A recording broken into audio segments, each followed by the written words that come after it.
Aujourd'hui, nous sommes au Maroc pour essayer la dernière nouveauté de Quattro GmbH, l'Audi RS Q3.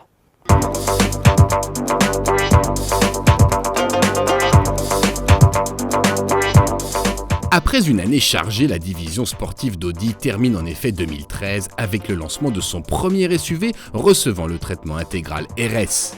Elle concrétise ainsi des fantasmes créés dès la présentation du Q3 lorsqu'un concept 2,5 litres TFSI avait été dévoilé.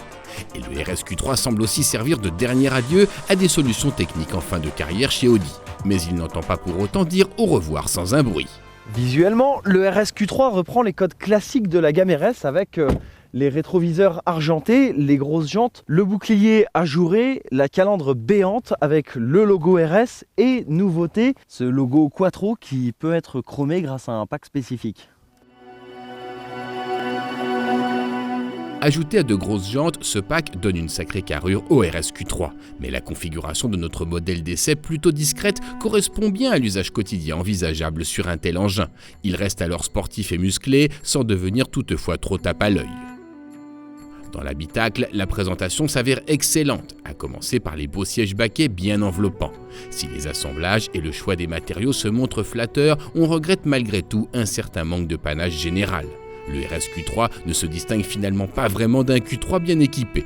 Mais l'essentiel se trouve sous le capot avec la présence d'un 5 cylindres issu des RS3 et TTRS. Et ce 5 cylindres, regardez-le bien puisque c'est la dernière fois qu'il est utilisé dans cette configuration 2,5 litres TFSI avec des éléments en magnésium.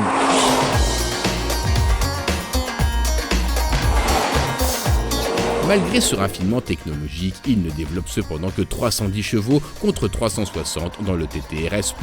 Ce qui ne change cependant pas, c'est sa sonorité fantastique à l'échappement. Des aboiements qui n'ont pas manqué d'attirer l'attention des locaux, dont Abdel, à qui nous avons proposé de jouer les copilotes d'un moment. On t'a pas peur en voiture? Non, pas trop, non. Allez, c'est parti.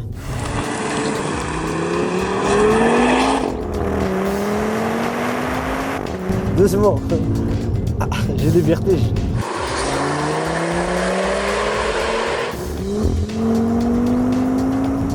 Jouya. Ça veut dire doucement. Ouais, dis-moi ce que t'en penses alors. Ça, c'est une meilleure voiture. La voiture comme ça, c'est un paradis.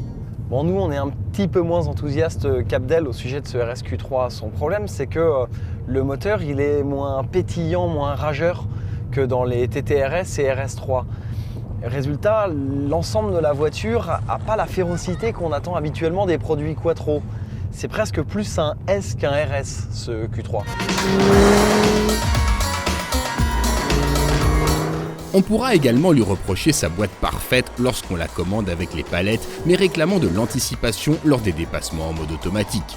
Pour autant, le SUV reste un engin impressionnant sur les parcours sélectifs comme sur les trajets plus longs. Il profite d'un freinage efficace et endurant, quoique manquant de mordant.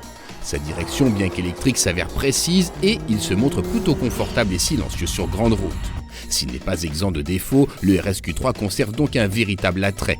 Cerise sur le gâteau, il sera ultra exclusif avec seulement 90 exemplaires par an en France. Dernier détail, la consommation à 20 litres au 100 dès qu'on commence à s'amuser. Je crois que j'ai besoin d'un moyen plus économique pour rentrer à la maison. Allez ma bloc, à Paris!